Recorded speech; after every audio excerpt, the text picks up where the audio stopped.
আসসালামু আলাইকুম সবাইকে। তো সবাইকে জানাই শুভ নববর্ষের শুভেচ্ছা।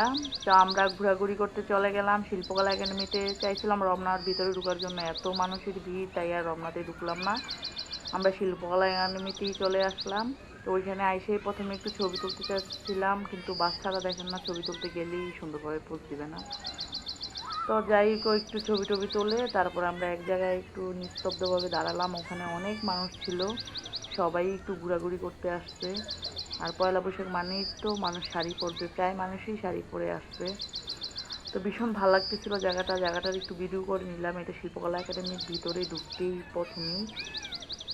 তো ওইখানে মেলা হয়েছিল গতকাল, তো আজকে আর মেলাটা নাই, কিন্তু মেলার স্টেজগুলো এখনও রয়ে গেছে, স্টলগুলা। তারপরে আমরা হাঁটতে হাঁটতে চলে গেলাম চা খাইতে। তো আমরা দুজনে চায়ের কাপ নিয়ে নিলাম, 2 কাপ চা। ও রং চা নিচ্ছে, আমি দুধ চা নিচ্ছি। তো আমরা চুমুক কিছুক্ষণ এখানে গল্প করলাম। আর বাবুগুলারে ছাইড়ে রাখছি, ওরা নিজের মতো করেই খেলতেছে। আর আমি বাইরে গেলে বাচ্চাদেরকে তত বেশি ডিস্টার্ব করি না, ওরা ওদের মতন করেই খেলতে দিয়ে রাখি। এটাই আসলে ঠিক, ওরা ওদের মতন করে খেলতেছে আর আমরা একটু একটু করে একটু কেয়ার করে দেখতেছি ওরা কী করতেছে, কিন্তু ওদেরকে ওদের মতন করে খেলার জন্য দিয়ে রাখছি।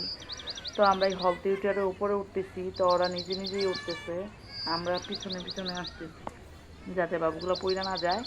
তো আস্তে আস্তে সিঁড়ি দিয়ে উপরে উঠে গেছে। তো উঠে ওইখানে কিছুক্ষণ দুষ্টামি করলো। প্রথম আমার মেয়ে উঠছে, তারপরে আমার ছেলে আর ওর বাবা উঠলো। তো আমি আবার ছোটো ছোটো ক্লিপ নিয়ে নিচ্ছি।